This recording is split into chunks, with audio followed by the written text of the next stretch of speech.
Andito nga pala kami ngayon ng mga friends ko sa may Victory Liner sa may Pasay along EDSA.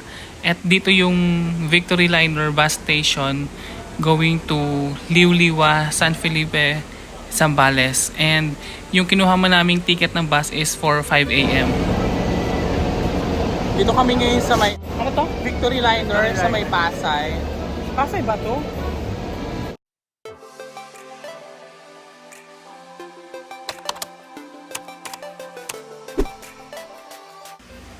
So, ayun na nga at maaga yung call time namin, 4:30 a.m. kasi hahabol kami ng pang 5 a.m. yung first trip. Kaso, naubos na daw yung ticket kaya yung available lang is 6:30 a.m. Kaya ayun, inabot na kami ng umaga dito. So, ayun at nagtawag na yung conductor ng bus para sa mga sasakay ng 6:30 a.m. Pero muntik pa kaming hindi nakasakay kasi hindi namin maintindihan. Kasi parang iba yata yung tinatawag. Pero dadaan din pala siya ng San Felipe, Zambales. Buti nila nagtanong kami ulit. Alala, yun naman natin.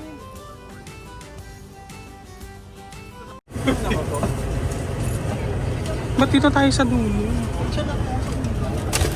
Aray ko! Uy, ano naman muna to doon? Kasi may bag ako eh. Ano ba yan? Bakit kayo mga basura? Hoy, nung nagbatangas tayo, pumayag kang Windows at ako. Balik ba yan? Ito na. Ito kay ko. Kaya sinasakot siya. Ayan, at departing na yung bus. And according to dun sa conductor, tinanong namin kung ilang oras yung biyahe. Almost 5 hours din daw yung biyahe from Pasay to San Felipe.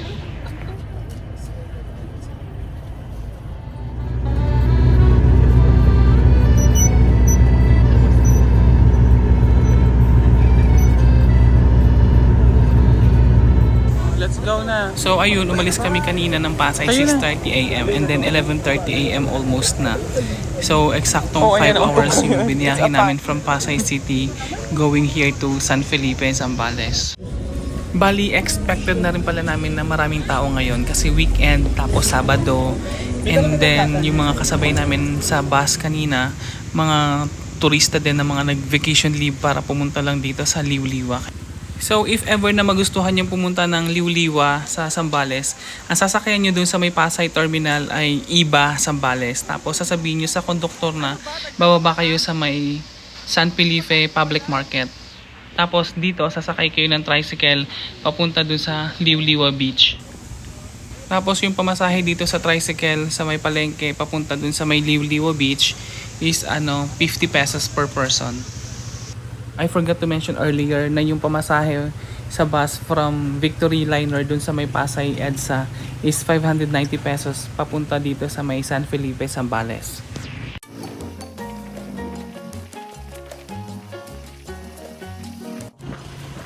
Tapos, along the way going to Liuliwa Beach, tumigil yung tricycle driver. Akala ko nasa destination na kami. Yung pala, kailangan lang pala naming magbayad ng 50 pesos for environmental fee.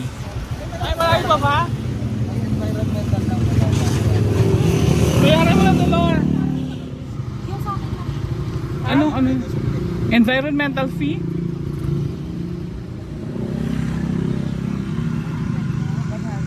Mabayaran mo na dollar.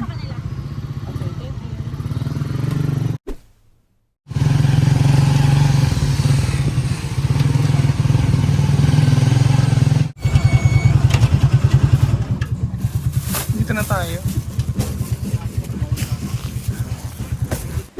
So dito nga pala kami nag-book nung stay namin sa Aluntala Hostel. Medyo kakaiba dito kasi parang nagka-cater sila for group of 6, group of 8 sa isang cabin. Tapos bed bunk yung higaan. Tapos may common CR nga lang sila sa labas. Pero okay na rin, malinis din naman. Medyo maaga kami ngayon kasi supposed to be 2 p.m. yung check-in time namin. Pero dumating kami dito mga magko-quarter to 12 pa lang. So pinayagan na rin kaming makapasok sa room.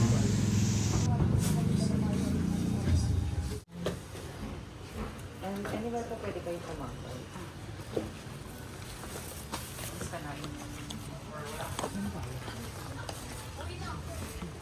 Ito na yung ano natin. Dito tayo sa baba nila. Tara. Ito nga pala yung room namin and then almost magla-lunch time na rin. Kaya naman after namin makapag-settle dito, dumiretso na rin kami agad sa labas para maghanap ng makakainan for lunch.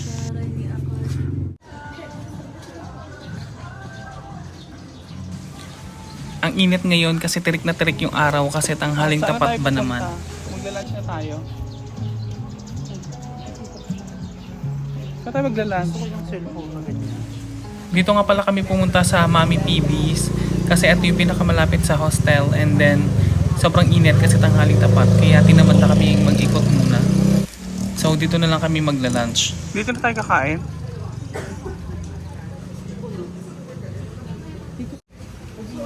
Kailangan natin.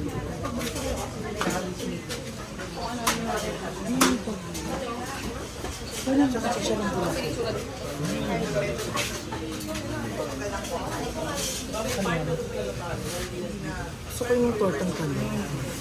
Kaya naman bago natin simulan yung kainan, magpipicture-picture muna tayo for the gram. Kapones? Batanes, Bataan?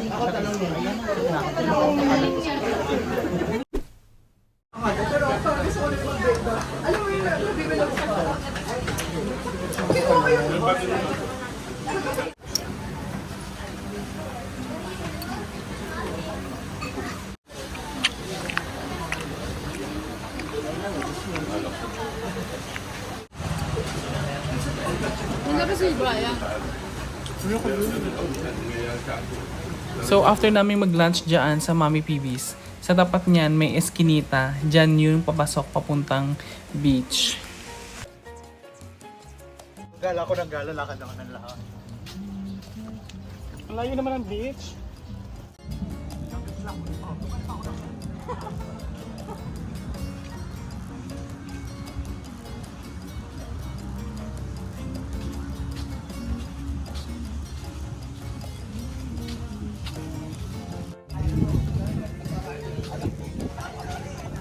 Init. Dahil nga tanghaling tapat at kasagsagan ng kainitan, so binalak lang namin talagang sumilip lang muna saglit dito sa beach kasi nakita na rin namin may ATV. Tatanungin na rin namin kung magkano, tsaka balita namin meron ditong banana boat. So mag-i-inquire na lang muna kami. Ano daw, ride daw?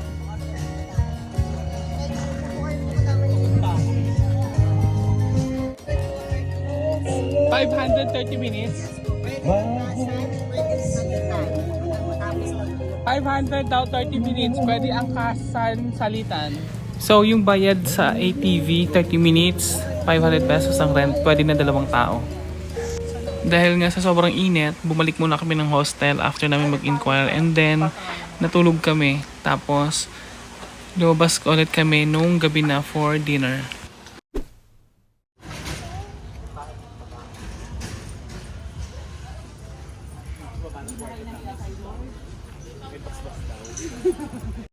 Oh, tara na at mag-dinner na tayo.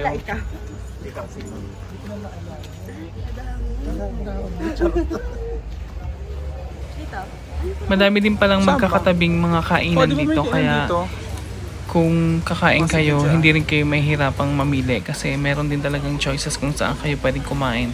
Pwedeng subukan nyo lahat kasi syempre nandyan na kayo, try nyo na rin yung ibang mga kainan.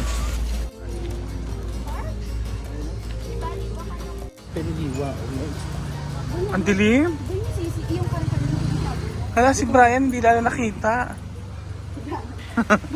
So ang siste, pinasok ulit namin yung iskinita papuntang beach.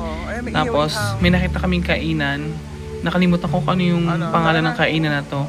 So nagbo-barbecue din sila and then meron silang pa-video okay. Kaya dito na rin kami kumain for dinner.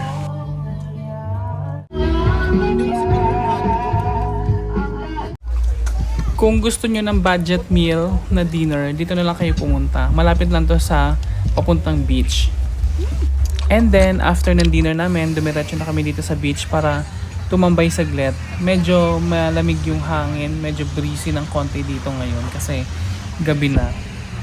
Dito sa gilid ng beach, marami ding bar and restaurants. Kaya kung trip nyo ding mag-walking dito sa gabi tapos uminom or kumain, marami kayong mapupuntahan dito.